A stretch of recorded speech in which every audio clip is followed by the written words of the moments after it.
Welcome everyone to MailFuzz TV. I am Peter, that is Connor, and we are going to talk about Star Trek The Next Generation Season 6, Episode 24, that is called Second Chances. Maybe that's what I was getting to from, I don't know, because we're not even on 2 of Deep Space Nine. The only 2 that I can think of even mixed up with Trek is Brave New World. Well, I don't know. I saw the 2 and 24, and I think my brain just farted it out. I don't know. Anyway, yeah, we're towards the end of season 6. We've got 2 episodes left after this. This episode is about, well, having 2 Rikers, effectively. Deanna Troi's wet dream. Possibly literally. So, yeah, the idea behind this episode is that 8 years ago, which is 2 years before the start of the show, which I actually didn't realize until Troi at one point in this episode said, oh, and then 6 years ago we both get assigned to the Enterprise. I went, oh yeah, when you said 8 years ago, that is literally just a couple of years before the start of the show. But basically, Riker was a lieutenant, and he was doing a rescue mission, an evacuation mission on this planet, this base, which was being evacuated because of dangerous radiation or whatever it was. Or at the very least, people wouldn't be able to get out because of the way this radiation cycle works. And the Enterprise is given a mission this episode to go back there and retrieve data from the computers because they've not been able to get to it in 8 years. And when they get there, there's a Riker there. And it turns out, over the course of the episode, that when they were beaming Riker out last second, they made a bit of a fudge of it and effectively beamed him twice, and the second one bounced back down. So he was essentially duplicated at that moment. So they're both Riker. They both grew up as Riker. They both have all the same experiences up until that point. And then the Riker, who just thought he was the one who survived, is out in the world. He joins the Enterprise. We've seen his adventures. The other one has been trapped on this planet, in this base, for 8 years. But equally sees himself as William Riker. So that is the premise of this episode. Stayed surprisingly sane for someone on their own for 8 years. Yeah, I was expecting it to be more kooky, but as the episode went on, I thought he was going to try and do something kind of villainous, and that could be interesting for regular Riker to be like, oh, it shows you what you could do if your mind truly goes. Circumstances are extreme. It's not even that I necessarily thought villainous or would want that. I guess I would expect a little bit more just a look at, this is Riker removed from society, instead of just, it's essentially, this is Riker as he was 8 years ago, just frozen in time. Is his personality here? He's basically exactly the same, give or take. Yeah. Although I do question the beard a little bit, because when Star Trek The Next Generation started, Riker did not have a beard. So this leads to also decided at some point, I'm going to have a beard, and I'm going to have it neatly trimmed to exactly this length, because it looks good on me. I can only assume that he used to have a beard and he shaved it when he got his Enterprise position, because as we see, he was in a gold outfit. He was, he was a lieutenant. He got this promotion to the Enterprise. He wanted to make a good impression, so he shaved. And then after one season, he went, "I hate this. I want my beard back." And he's had a beard back ever since. That's my headcanon now. I have seen many a man make that same mistake of, well, I'll try shaving off. How bad can it be? And then immediately go, oh, this was a bad idea. Yeah, no, it's an interesting concept of an episode. It kind of does something that stories about clones or where you can examine what someone's experienced past a certain point and how that's changed them. So you get to see this Riker who's not been able to grow and advance because he's been trapped there. He still loves Troi. He still wants a relationship with her. He doesn't understand the decisions that regular Riker seems to have made in these 8 years. The other one that comes up is that he turned down command.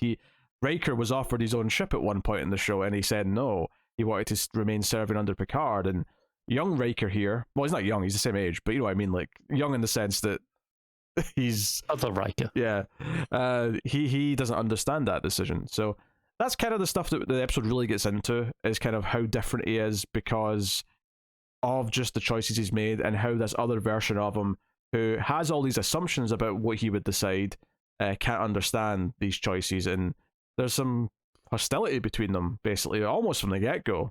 They just immediately, they're kind of at each other, which leads to a really funny moment, actually, with Data and Worf, where Data is questioning Worf, why do you think they don't like each other? Do you think you would get on with a copy yourself? And Worf says no, and he says, I'm not I'm not easy to get along with. And Data just goes, yeah. And the way Worf snaps his head to look at Data, You're like, you comedy- were supposed to argue yeah, that. comedy gold. Comedy Yeah. gold. But in a way, also just proves his point that he said, that he is hard to get along with. So, very good. So yeah, what did you make of the episode as a whole then? I would say I overall really liked it after I got past a couple of holdups that I had, which some of which are the episode's fault, others are my own preconceptions, I guess. So one being, okay, this is the story it's telling about, okay, Riker, it is a journey of how he's changed, right? And we did a similar episode with Picard, looking back at the mistakes of his youth, right? This is a similar style episode, but for Riker. Just obviously they've used a different mechanism to tell the story, and I'm okay with them doing that story. I just, like I was getting at, I don't think this was necessarily the right way to do it with the Riker from 8 years ago not having changed. I think that there's like I'm at odds with the story that it is telling and the story that it should be telling with that setup. Yeah, I think the disconnect there is that you think he should have deteriorated because he has been mentally abandoned for 8 years, and that would change him. Whereas they've treated him more like he's been kind of just unable to advance, and he's just kind of the same person as he was. I think if you wanted to do that story, I think you almost have to borrow from the episode we had with Scotty, where he was stuck in the transporter beam for years, unchanged. I think that was fine there, and you could. It's obviously, I get they don't want to just replay that same thing, but that would play a lot better for me here, because that would actually explain that, as opposed to he's actually been living. And then the other thing that I did have a little bit of an issue with was how long it took them to be like, oh yeah, no, this is Riker, it's just a transporter malfunction, when as soon as he was like, yeah, they beamed me out, but it didn't work, I was like, right, okay, I know what this is. And it took a good 7 or 8 minutes still to get to that point of them doing the tests and being like, well, are we sure this is Riker? I'm like, yes, just get on with it. Yeah, I think the interesting stuff for me is the idea that when he first sees Troy again, right? Troy goes to speak to him, and for him it's this heartfelt reunion because he's been thinking about her for 8 years, because they were in a relationship when he was abandoned there, and he hugs her, he kisses her, and she's kind of stilted in the moment. And, she's sort of playing along, but she's not really into it, because for her, she broke up, she moved on, she's had this friendship with Wells, this person is like that, almost from her I think her perspective is almost one of the most interesting of the whole episode, of having this earlier version who's still madly in love with her and not knowing how to deal with that, or how to handle that. 100% the most interesting Troy romance episode. It actually is. It also, just from a larger Trek perspective, I actually think that it was interesting just hearing how they broke up, because we've never really heard a lot of these details of what their relationship was actually like. We knew they dated before the Enterprise, right? That was established right at the start. Yeah, and they were obviously a little frosty with each other at the very start of the show. Being like, yeah, this is a bit awkward. But this idea that he effectively chose this promotion for the Enterprise, well, not even the Enterprise, it was the ship before that, but he chose this promotion for a ship, and it effectively meant they couldn't really be together anymore, and that was his choice, which works in the context of this episode, because Riker too is upset by that. He's like, wait, why would you make such a dumb choice? But I do like that the episode goes out of its way to make it clear that you were probably going to make the same choice as well. I mean, you were definitely, because you're still him, but it makes it clear when he's talking to her that later on he says, I'm the guy who wanted to be captain by the time I was 35. It sounds like he's just as career focused as OG Riker is. He's just not willing to admit that he was going to abandon Troy. He can't understand that because he's not been faced with that decision directly yet, but yeah, clearly he was going to. He definitely would have, and Troy tells him that. Yeah, and he kind of eventually does, come around to that idea that, do you know what, maybe he would have done, but because he's had those 8 years, he's not ever going to make that choice now. Yeah, the experience means that he's going to think about it differently than he would have otherwise. So he claims. So he claims. Well, I think he would. I think obviously he does leave at the end of the episode, which I thought it was definitely going to die. I thought that was how we were going to wrap this up. I did as well, and this was a really pleasant surprise. Yeah. So now he's taking his middle name Thomas. He's Thomas Riker, and he's going to go off and have his own Starfleet career, which is all very good and well. But he does go off. But obviously, he wants Troy to go with him, and she's like, "I'm not going to give up my life. I am who I am. I've moved on in these 8 years in my own ways. So I can't just do that." And I get why he doesn't want to stay here, because ultimately having, living around this other version of yourself who went on in his advanced in his life, it's awkward. It's weird. This isn't just the same as a twin or a brother. This is like specifically you. And it's hard not for both. You understand why they both feel weird about each other. Like, it never feels forced in that respect. There's that poker scene where he comes to see Riker 1, and Riker 1 says, "Yeah, join the poker game."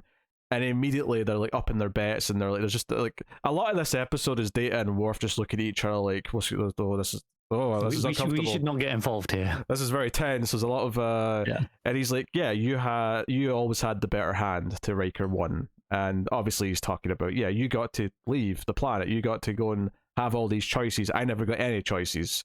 I've been trapped in this situation, and now I have to live with this. Those elements are interesting. I do appreciate that the episode started with Riker's like playing some trombone in 10 forward, and which immediately set me off on a good sign. Sure. Any episode that opens with Riker trombone scene, it's going to be a banger. But what I liked about it is that Troy asks for a song, and he tries to ignore her, he tries to refuse it, and then no one else asks for one, so he's like, "Oh, fine, we'll do that one."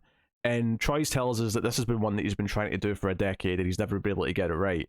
And I actually thought that was a neat little thematic setup, because that's something that this other Riker, that means that he also was trying to do this 10 years ago, because that was before the split. So I think it was really smart to reference a time in his life before this split happened, right at the start of the episode, so that there was like an anchor almost for both of them. I mean, regular Riker we don't really need an anchor for, because we know him, but this was like an anchor for the other Riker as well. It's like, okay, so we have this like pre-divergent little idea to stick with.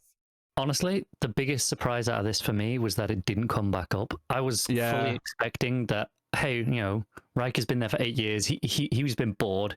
He got the replicator to make him a trombone. He's been practicing. He can nail this now. And that scene later on where Riker gives him the trombone, like right at the end, it's like, hey, all good friends. You're me. This is yours as well.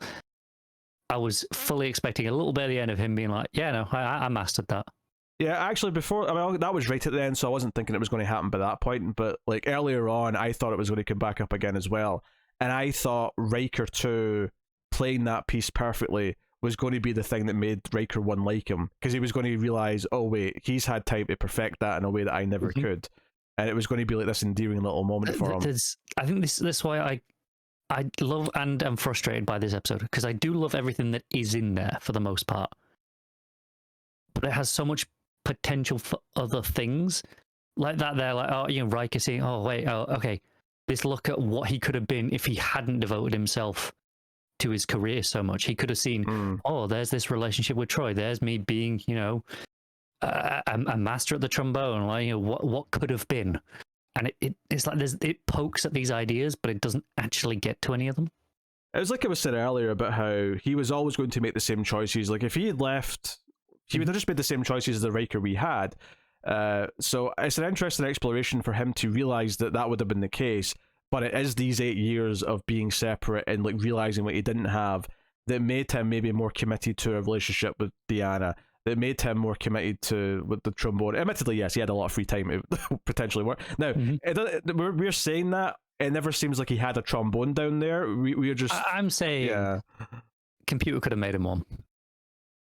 It's Star Trek. You tell me they could have made him one. He does say they were on the fritz, though, because he said he's not had a decent meal in a long time. He does, but look, if they'd wanted to play that story beat, they'd have just said he made one. He made a trombone. It would have been as simple as that. With his bare hands. Hey, he learned how to do it. He had time. I also, I almost wish that... So very quickly, because he was the one messing with all these computers down there to, survive, no one's blaming him for, messing with them, But it's like because he's the one who messed them all up, like it makes sense that he has to go back and help untangle them so they can get their data. That's all fine. And they send like both Rikers down, and quite quickly we're into this situation where one Riker outranks the other and is given Lieutenant Riker really orders. like that dynamic. I like that dynamic, but I kind of wish it got to the point where they realized like this is like conflict of interest isn't the right phrase, but I feel like there's a certain point where if I'm in that situation, I think I would turn and say to the captain, you know what? I am dedicated to my job. I am dedicated to being a great officer, but I don't think I can take orders from literally myself. There's just something about it that doesn't work. Interestingly, I would have said the choice to do that falls on main, Riker 1. Riker, no, yeah, I get the argument. Yeah, he's the mature one. He's the one who should be going, do you know what? He's probably feeling a bit awkward about this as well. Because they're button heads from the very start. Yeah. So by the time then they have the second mission, like the second visit down, and that's when there's even more problems. And he then goes around his back. Riker 2 goes to Picard, and suggests his plan. Riker 1 still doesn't like it. That's the point Riker 1 should be. Maybe Data should lead this mission instead of me. Yeah, maybe it shouldn't be him. I think it's just interesting because, like, there's almost like a weird logic where I'm like, betraying your orders doesn't feel like I'm doing anything wrong because you're me. Like, I am disagreeing with myself. It's like, I know better because I'm me and I know what I'm thinking. So there's like a weird, like, the chain of command almost just doesn't work when it's literally the same person in both roles. It just doesn't. Yeah. And I think that's something, the differences are important and all that. That's what makes everything tick. Because Riker even says, I don't disagree with Picard's choice here, but he's my captain, so I'm going to do what he says. But he's mad that other Riker didn't do that with him. So it's an interesting thing that and the whole idea bleeds into just the general concept of, like, if you meet someone who's exactly like you personality wise, you probably won't like them because it'll clash. Like, you kind of need people with differences to merge with. Like, I think I'm great, but if I actually met another me, I would probably find it a nightmare. Try to have a conversation. Yeah, I'd hate him. Just like I do. Very good. Yes, very good. I noticed you're still going for that blue-orange mid-2000s movie poster dynamic there with the blue shirt and the well, that's because the ginger. I mean, believe it or not, blue is one of the only colors I can wear, and has consistently been one of the only colors I've worn for like a decade. Why? Because it complements ginger so well. Honestly, yeah. Basically, gingers, especially with warm skin tones, you're limited to especially dark colors and muted colors, but navies and dark greens. That's about it. That's really where it like it really shines. Is like that's your main range. So like 90% of my wardrobe is those colors and black, and some gray, but that doesn't really count as a color. I mean, in the context of, I think wearing clothes, it does. I would say. Sure, but it's a very just a bland, neutral, like non-existent thing. Like, I mean, even blue is mostly like, you think, blue jeans, right? You don't think of them as. That has a purpose. Bland has a purpose in the color scheme. You might need bland sometimes. Yeah, gingers. Yeah. All bland. So obviously that was a small thing, but because the other Riker's a lieutenant, it means they're neatly color coded for the whole episode. Which, and I think they do play with their expectations that he's probably going to die, because they have that moment where he's literally dangling off the railing and Riker 1 has to pull him up. And it becomes this, like, don't give up, to his other self, like, you have to keep fighting kind of thing. Which obviously it happened like right before that, where he's effectively said that, but in the sort of chastising tone, because Riker 2 is like ready to just, oh well, this isn't going to work, so we should just leave. And then Riker 1 goes and fixes the thing like immediately. And he's like, oh, it's working. And it's like, yeah, maybe you shouldn't give up so quickly. Maybe some wisdom would be good for you. And then he nearly dies.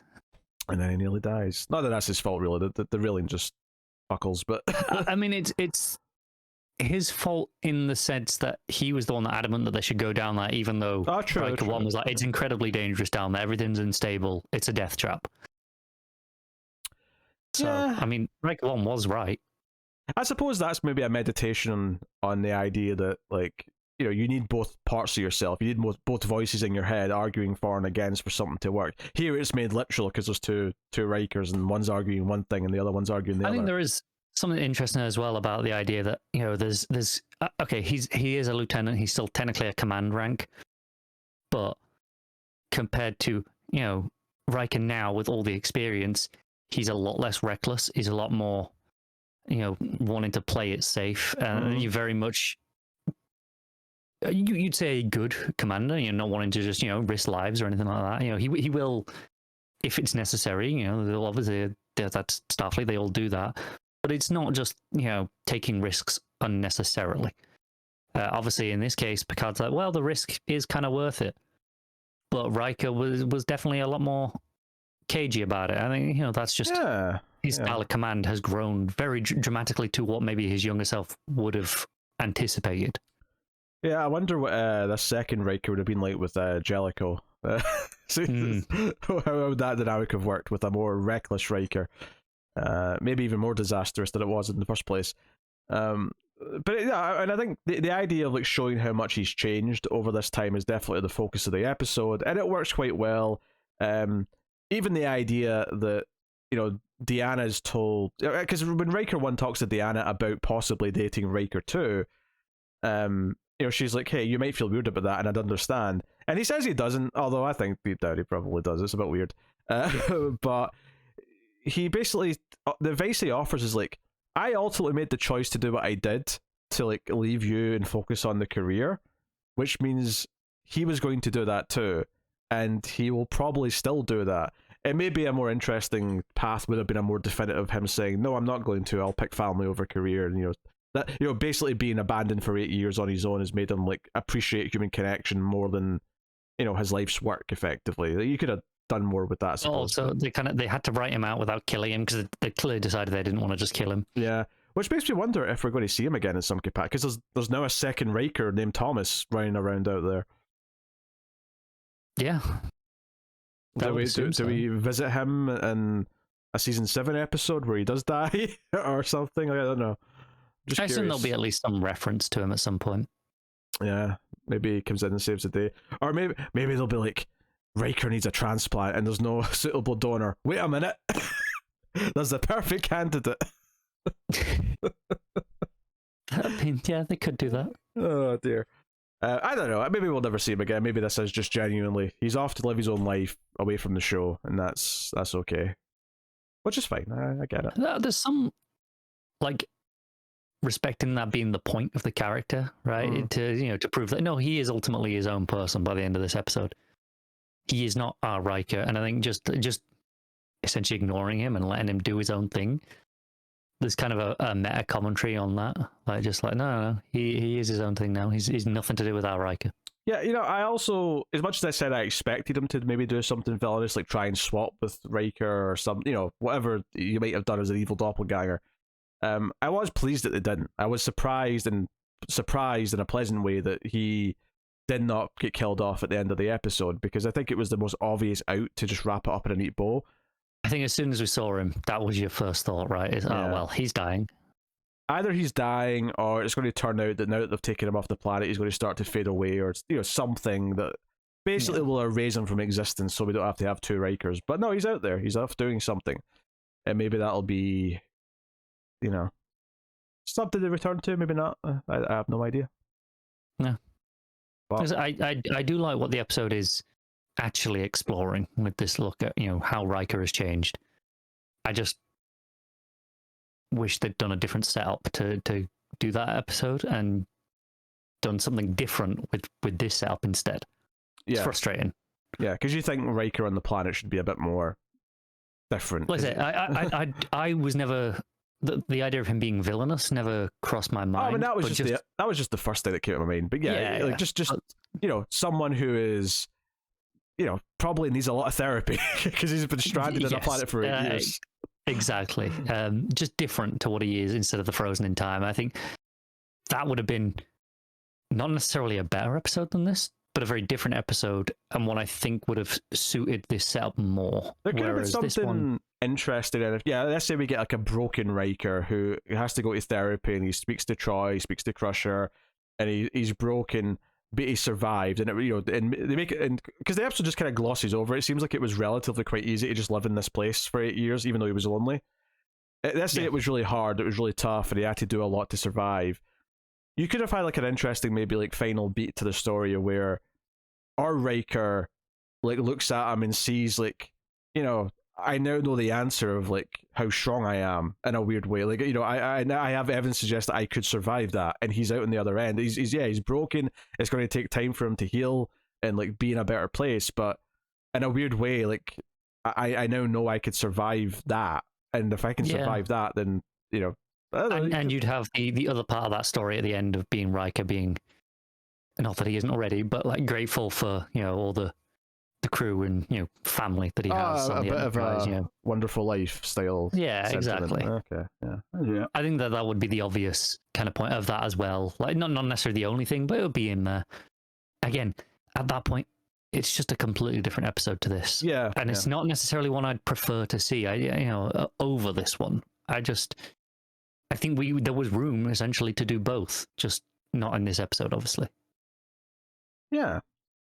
Well, there you go. That is Second Chances. Next time we'll be back to Deep Space Nine. I think we'll be doing 2 of those in a row based on the original air dates. But when we do come back to the Next Generation, we will be looking at an episode called Timescape, which is a good title. That's a good title. So I'm going to read you the description on IMDb. Aboard a shuttlecraft and en route back to the Enterprise, Picard, LaForge, Data, and Troy find themselves trapped in a time trap of some sort, where the Enterprise is being taken over by Romulans and the ship itself is on a course of destruction. That sounds kind of great. It sounds like a fun episode. Time trap? Are they frozen? Is it a time loop episode? I don't know based on that, but I'm intrigued. Yeah. It sounds like fun, if nothing else. That's the penultimate episode of the season, by the way. We're getting very close to the end of season 6. So we'll see for that in a few weeks' time, because we're back to Deep Space Nine for a couple of episodes in a row. So we'll see you soon for that. But that has been Star Trek: The Next Generation. Thank you very much for joining us. We always appreciate it. Like, subscribe, all the usual YouTube bollocks that we always tell you to do. But of course, you can support all the content. We can over to patreon.com/MailFuzzTV and supporting everything and help keeping it all come by donating over there every month. But that is us. So thank you once again for watching or listening. We always appreciate it. Keep watching Star Trek, and somewhere out there, there's a second Wesley Crusher who never got on the Enterprise. Oh, that sounds like that's a better Wesley Crusher, actually, now I'm thinking about it.